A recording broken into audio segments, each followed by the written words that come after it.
안녕하십니까. 안녕하세요. 유럽과 미국 교회의 문제점은 말씀을 잘 듣지 않는 것입니다.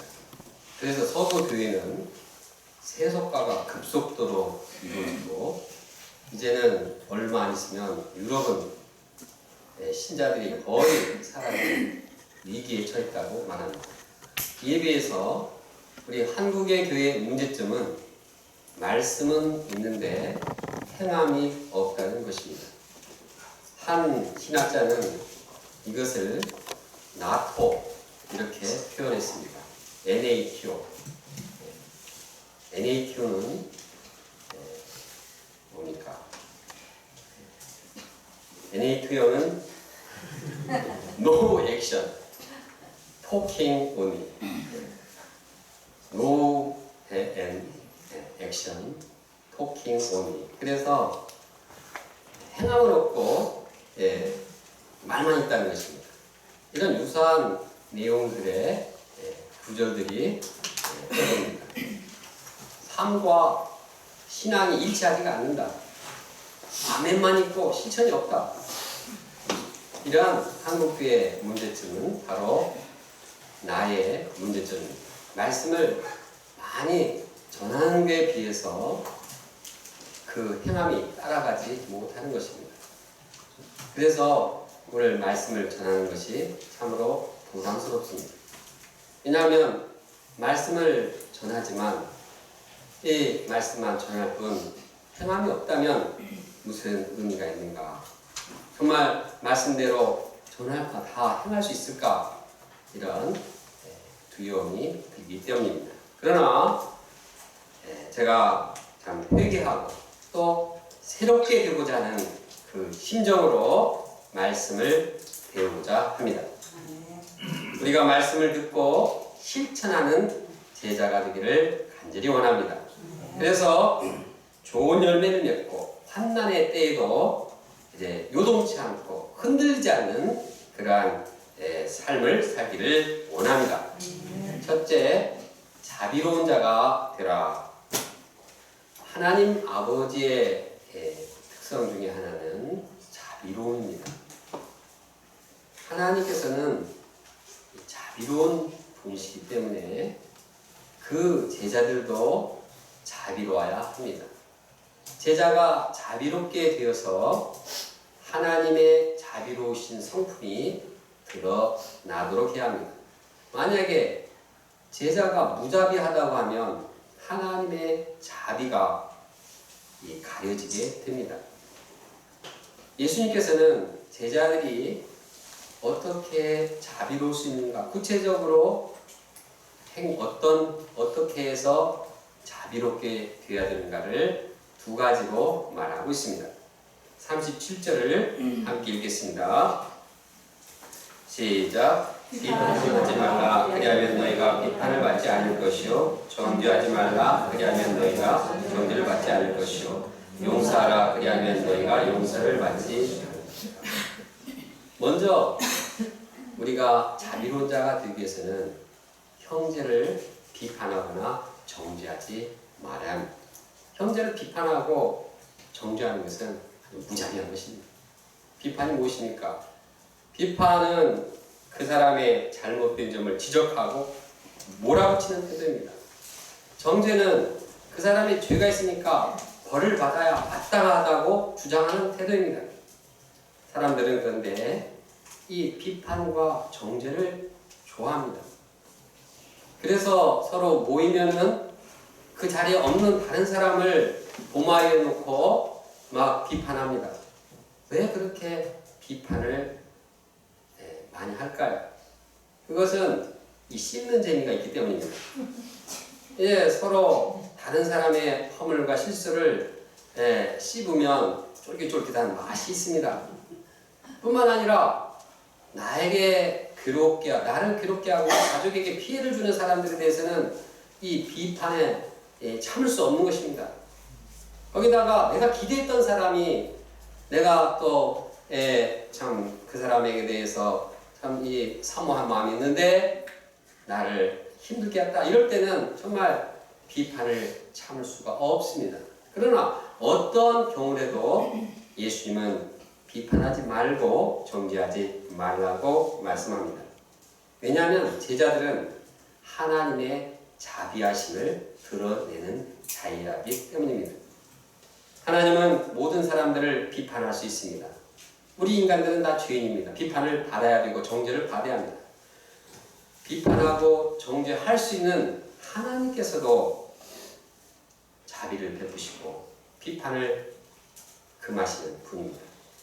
우리를 죄인들을 구원하기 위해서 자기 아들을 이제 우리를 정죄하지 않으시고 자기 아들을 이 땅에 보내시고 사랑하는 자기 아들을 십자가에 피 흘려 죽게 하셨습니다. 그만큼 하나님은 자비로우신 분입니다. 하나님은 선한 사람이나 악한 사람에게나 모두 다 비를 내려주시고 태양을 비치게 하십니다. 하나님은 어떠한 이 악인들도 정죄하지 않고 다 구원에 이르게 하시길 원하십니다. 그러므로 이 주님을 따르는 제자들도 역시 정죄해서는 안 되고 비판해서도 안 됩니다. 용서해야 합니다. 물론 우리가 형제의 죄와 허물을 책망할 수 있습니다. 디모데서에 보면은 이제 형제를 이렇게 잘못됐을 때는 책망하도록 또 다른 구절에서도 말씀하고 있습니다. 잘못된 것에 대해서 그냥 버려두는 것은 그 사람을 사랑하는 것이 아닙니다. 그러므로 그가 이렇게 올바로 서도록 책망이 필요합니다. 그런데 책망하는 자는 참으로 조심스러워야 합니다.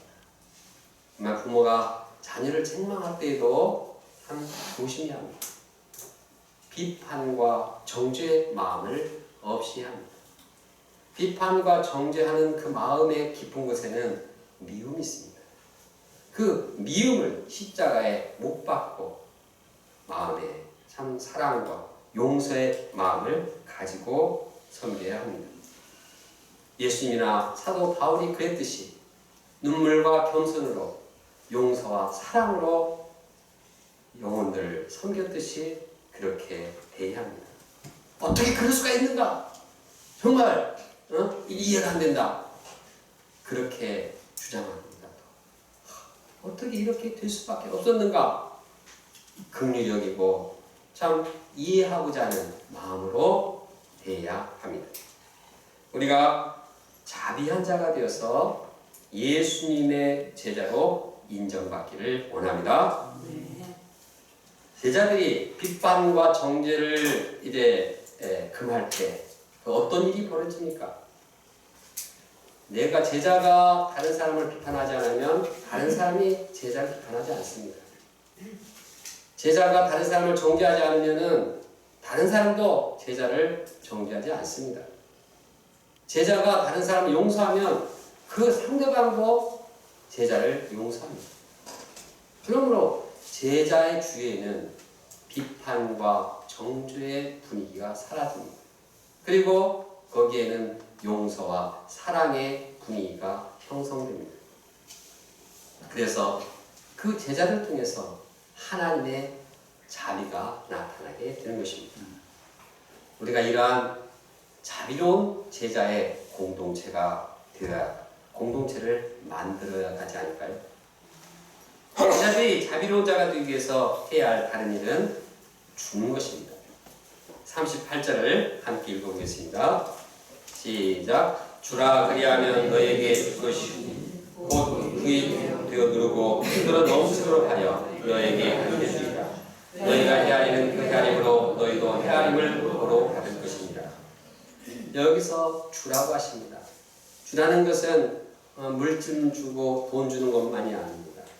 마음을 주고 사랑을 주고 위로를 주고 용서함을 주고 소망을 주고 그에게 필요한 모든 것은 다 주라는 것입니다. 그냥 아낌없이 다 다른 사람을 위해서 퍼주라는 것입니다. 이렇게 주다 보면은 걱정이 생깁니다. 이게 다 주다 보면 나는 어떻게 되는가? 나는 손해보는 거 아닌가? 그러나 주님께서는 후이 누르고 그냥 꽉 눌러서 다시 풍성하게 하십니다. 주는 분입니다. 주는 분입니다. 다 같이 한번 해보겠습니다. 시작. 주는 분입니다. 주님은 주시는 분입니다. 우리가 베풀 때 우리에게 한량없이 부어 주시는 분입니다. 아낌없이 우리에게 부어 주시는 분입니다. 흔들어 넘치도록 부어 주시는 분입니다. 그러므로 주는 것이 상대방 또 나를 풍족하게 하는 길입니다. 우리가 아낌없이 줌으로써 하나님의 자비를 나타내고 좋은 것으로 풍족해지는 공동체가 되기를 원합니다. 둘째, 그 선생과 같이 되라. 예수님은 이제 다른 사람에 대해서는 아니라 너 제자들 자신에 대해서 어떻게 해야 되는가를 말씀하고 있습니다. 먼저 제자는 영적인 눈을 뜨고 그 선생 예수님을 배우면서 성장해야 합니다. 제자는 다른 사람을 인도하는 자가 되어야 합니다. 그런데 그 맹인이 되어갖고 다른 맹인을 인도할 수 없습니다. 맹인이 눈을 떠야지 다른 사람을 인도하는 것입니다. 제자는 영적인 눈을 떠야지 다른 사람을 도울 수 있습니다. 그리고 그 선생 예수님을 본받고 이제 온전히 성숙해서 예수님과 같이 되는 것입니다. 그때 좋은 선생으로 성장하게 되는 것입니다. 40절도 한번 읽어보겠습니다. 시작. 제자가 그 선생보다 좋거나 무릇 온전하게 된 자는 그 선생과 같으리라. 그러면 제자가 그 선생과 같이 좋은 인도자가 되기 위해서 구체적으로 어떻게 해야 할까요? 먼저 눈을 떠야 합니다. 제자의 이 눈을 감게 하는 이 죄를 빼내야 합니다. 그리고 다른 사람을 위해서 도움의 손길을 펼쳐야 합니다. 41절과 42절도 함께 읽어보겠습니다. 시작. 어찌하여 형제의 눈속에 있는 티는 보고 내 눈속에 있는 들보는 깨닫지 못하느냐. 너는 내 눈속에 있는 들보를 보지 못하면서 어찌하여 형제에게 말하기를 형제여 나로 내 눈속에 있는 티를 빼게 하라 하시느냐. 의식하는 자여 먼저 내 눈속에서 들보를 빼라. 그 후에야 내가 밝히 보고 형제의 눈속에 있는 티를 빼리라. 안과의 의사는 환자의 그 티를 빼기 위해서 굉장히 조심합니다. 그리고 자기 눈이 밝게 해야 합니다. 안과 의사 중에 맹인이 있습니까? 안과 의사 중에 맹인이 있다는 말 못 들어봤습니다. 다른 사람의 눈에 티를 빼려면 제자가 먼저 눈이 밝아야 됩니다. 그런데 그 제자의 눈 속에 이 들보가 들어있으면 어떻게 다른 사람의 티를 빼낼 수 있습니까? 먼저 자기의 눈에 있는 그 대들보를 빼내야 합니다. 대들보와 같은 큰 죄가 무엇입니까? 그 앞에서 말한 것처럼 그 많은 죄가 있겠지만 다른 사람을 정죄하고 비판하는 것이 큰 죄입니다. 정죄하고 비판하는 것은 거기에는 미움이 있고 미움은 사람을 살인하는 것입니다. 살인하는 마음을 가지고 상대방을 보니 이것은 정말 눈 속에 들보를 가지고 있는 것입니다. 그 사람을 비판과 정죄, 미움의 눈으로 바라보면 그 사람 상대방을 정확히 보지 못합니다. 마음에 미움이라는 어둠이 있기 때문에 그 어두운 요소만 보게 되는 것입니다. 또한 우리가 선입관을 가지고 또 자신의 욕심을 가지고 또 자기가 이 부정적인 상대방에 대해서 생각을 가지고 있는 것들을 먼저 빼내야 합니다. 우리가 맹인이 되어서도 안 되고 우리가 눈이 침침해서도 안 됩니다. 우리의 마음의 눈을 가린 큰 죄들을 먼저 빼야 하는 것입니다. 그 다음에 이제 형제의 그 티를 정확하게 보고 치료하고 도와줄 수가 있는 것입니다. 그러면 자신의 눈 속에 있는 들보를 빼기 위해서 어떻게 해야 합니까? 내 눈 속에 있는 들보는 눈은 상대방을 보는 건데 보이지가 않습니다. 어떻게 내 눈 속에 있는 그 들보를 보고 내 눈 속에 있는 티를 보니까? 그것은 거울이 필요합니다. 거울이 무엇입니까? 거울은 하나님의 말씀입니다.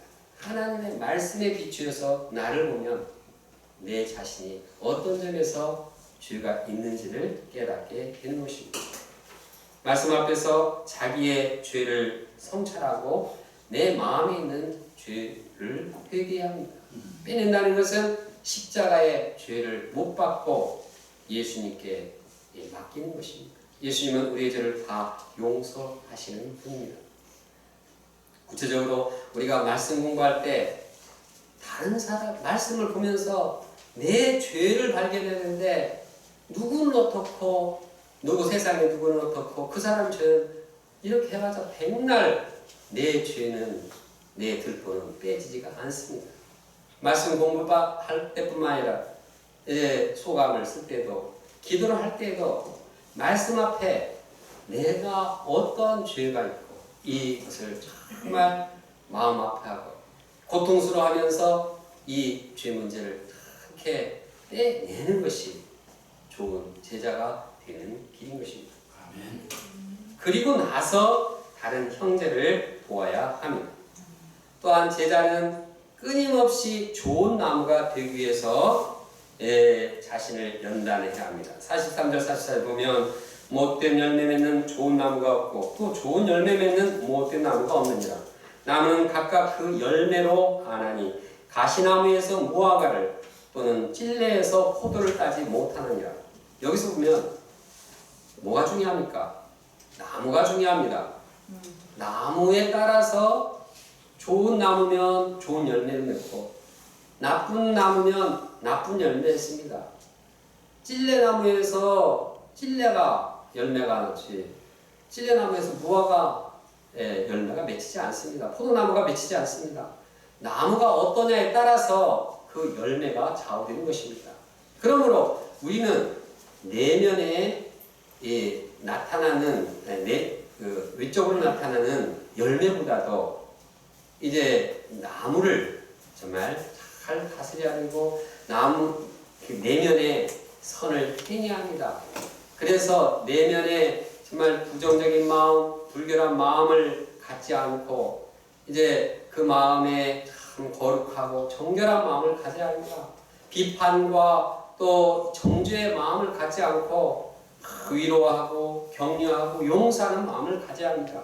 부정적인 마음을 다 십자가에 못 박고 긍정적인 마음을 가져야 합니다. 이처럼 우리 마음이 이 선한 나무가 될 때 우리를 통해서 좋은 열매를 맺게 되는 것입니다. 셋째, 듣고 행하라. 예수는 평지순의 결론을 말씀합니다. 한마디로 오늘 말씀 제목과 같습니다. 말씀을 듣고 행하라. 그 행하라에 우리가 강조를 하면서 한번 같이 해보겠습니다. 말씀을 듣고 행하라. 시작. 말씀을 듣고 행하라. 46절, 47절을 함께 읽어보겠습니다. 시작. 너희는 나를 불러 주여 주여 하면서도 어찌하여 내가 말하는 것을 행하지 아니하느냐. 내게 나와 내 말을 듣고 행하는 자마다 무화과 같은 것을 너에게 보이리라. 그들은 예수님을 향해서 주여 주여 이렇게 부릅니다. 주라는 것은 주인입니다. 자신을 노예, 종으로 인정하는 것입니다. 종은 이 주인의 말을 절대 순종해야 합니다. 그 당시에 노예, 그 당시 종은 주인이 아주 그냥 이 생사 역할권을 가지고 있기 때문에 말 안 들으면 그냥 죽을 수도 있습니다. 죽지 않기 위해서가 아니라 그냥 주인은 정말 그 말 한마디를 다 순종해야 되는 것입니다. 그런데 이 사람들은 주님, 예수님을, 하나님을 주님으로 이제 주여 주여 하면서도 그 말을 안 들어먹는 것입니다. 너희들은 왜 나를 주인이라고 하면서 내 말 안 듣냐? 이것이 예수님의 책망입니다. 이런 그들에게 어떻게 말씀을 듣고 행하는 자가 되는지, 말씀을 듣고 행하는 자는 어떻게 되는지 그 결과를 비유로 말씀하고 있습니다. 말씀을 듣고 행하는 자는 집을 지을 때 기초를 아주 반석에 놓은 자 같이 든든하게 짓습니다. 기초를 반석에 놓는 것은 정말 어렵습니다. 그런데 기초를 정말 이 반석 위에 놓으려면은 이 부분들을 깨야 되고 또 거기다가 주춧돌을 박아야 되고 어렵습니다. 종무센터에 건축 역사를 하다가 이 밑에 땅 속에 이 바위덩어리를 발견했습니다. 이게 걸려가지고 한 1년 공사할 것을 2년 하고 그냥 건축 비용이 한 1.5배가 더 들었습니다. 너무 힘들었습니다. 그러나 좋은 점은 반석에다가 이 기둥을 박고 한 것은 아주 튼튼한 것이 좋은 것입니다. 이처럼 우리가 이 말씀을 기초로 인생의 집을 짓고 말씀을 순종해서 인생을 쌓아 나갈 때 그 사람은 흔들리지 않습니다. 아무리 이 탕류가 불고 홍수가 치고 비바람이 몰아쳐도 끄떡하지 않습니다. 어떤 어려움과 환난과 이런 가운데서도 그들은 요동하지 않습니다. 그럴 때 어려움이 있어도 우리는 주님으로부터 은혜와 평강을 누리게 됩니다. 어려울 때도 하나님 나라의 소망을 발견하고 살게 됩니다. 심판의 날에 심판의 날이 가장 심각한 이때는 다 쓰러집니다. 그러나 말씀을 듣고 행하는 자는 쓰러지지 않습니다. 영원한 하나님 나라를 기업으로 받게 되는 것입니다. 반면에 말씀을 듣고도 행치 않는 사람은 어떻게 됩니까? 말씀을 듣긴 하지만 행하지 않는 사람은 이 흙 위에다가 집을 지은 사람과 같습니다. 흙 위에다가 집을 지으면 질 때는 쉽습니다. 돈도 별로 안 듭니다. 푹푹 들어갑니다. 그러나 바람이 비바람이 쳐버리면 그냥 같이 무너져 버립니다.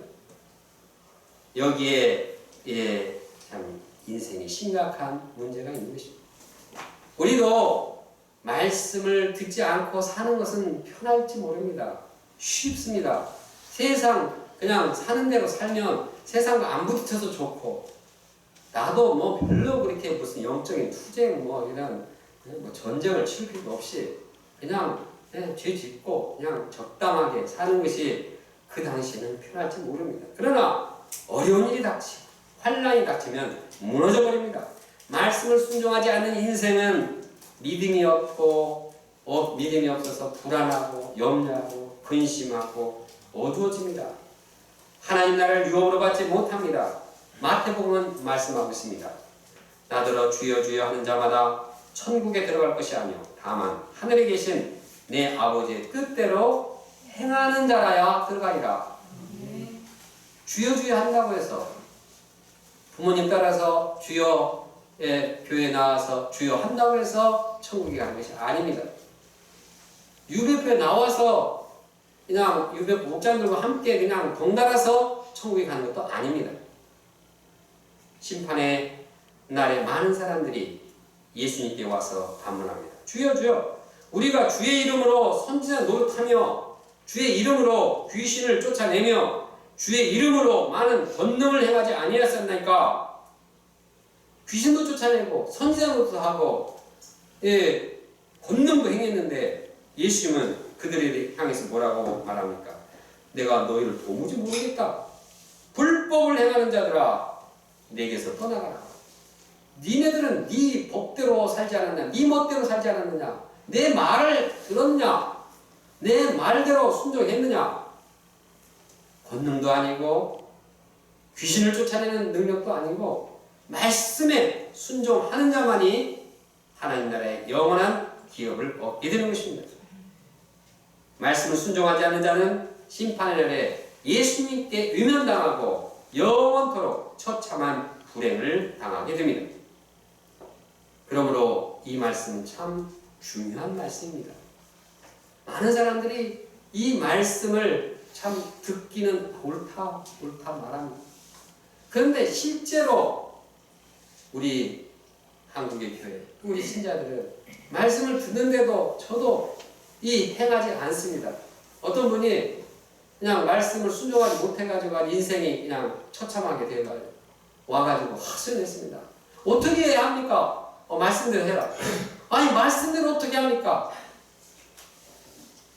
자신은 말씀대로 하고 싶은데 안 된다는 것입니다. 우리 중에도 말씀대로 행하고 싶은 사람이 다 말씀대로 행하고 싶고 예수님대로 살고 싶지. 그러라고 교회에 나왔지 않습니까?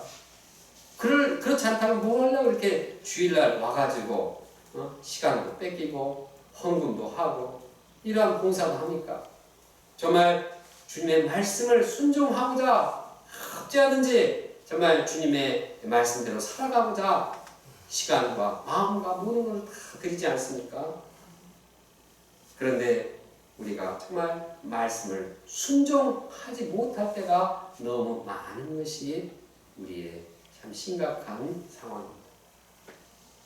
저는 이 말씀을 묵상하면서 참 어떻게 우리가 정말 과거보다 더 말씀을 잘 순종할 수 있을까 생각을 해보았습니다.